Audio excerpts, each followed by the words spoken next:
If you're a telecom engineer, field technician, or network enthusiast, this tutorial is for you. We're going beyond theory and focusing on the real-world installation process used on live GSM, UMTS, LTE, and 5G sites.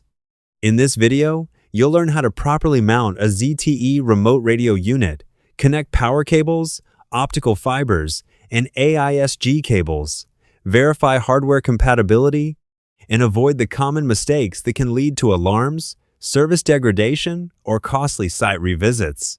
Every connection matters. Every installation step impacts network performance. That's why mastering RRU installation is a key skill for every telecom professional. So put on your safety gear, grab your tools, and join me on site as we install and commission a ZTE RRU like a true field engineer. Let's get started.